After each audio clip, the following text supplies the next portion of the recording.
Bring in Booz Allen Hamilton CEO Horacio Rozanski.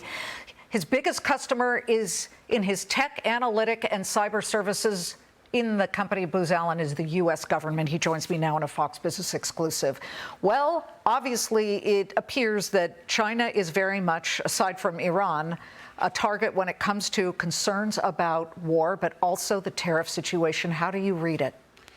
You know, China is by far the U.S.'s biggest challenge and biggest adversary on a geopolitical and national security basis, not just economically.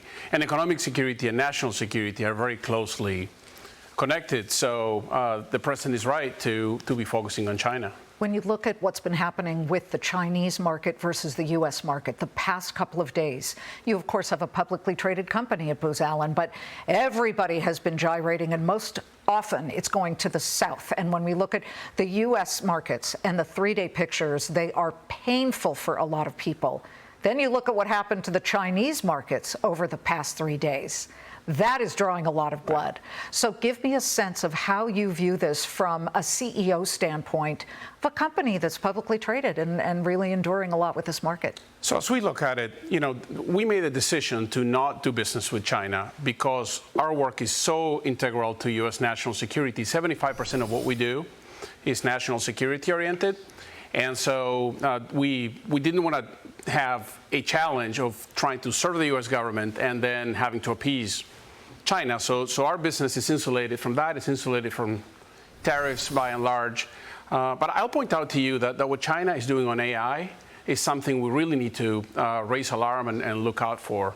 You've reported on DeepSeek and on Manus. Yes. There's multiple other things that they're doing around Alibaba and Baidu and even on autonomy.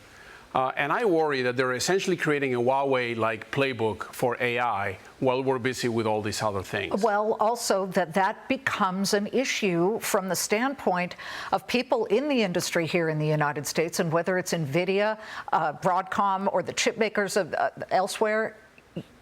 Are we setting our tech and our AI forefront positioning 10 years back, 5 years back, because there's so much focus on this trade war? We need to be careful. We need to be careful that we don't cede markets to China around the world. You know, we woke up one day and discovered that the majority of the communications infrastructure was Chinese, was Huawei, and that gave them unprecedented access to how information travels. AI is the technology for the next 20 years. We cannot allow these inexpensive models that they're building that are not as good as the models that are getting built here, but they're very cheap, to be the thing that floods the market around the world. We really need to get out. We need to make sure that U.S. companies are encouraged to take their technology, especially AI technology, around the world, and that they deliver results ahead of the Chinese strategy. Yeah, well, again, you're looking at it from a standpoint of China being a military threat, and that's what you guys are doing to help the U.S. government. And of course, there is the tariff and trade war threat. We'll be watching it all. Thank you, Horacio, for rolling with the punches here. Absolutely. It's good to see you.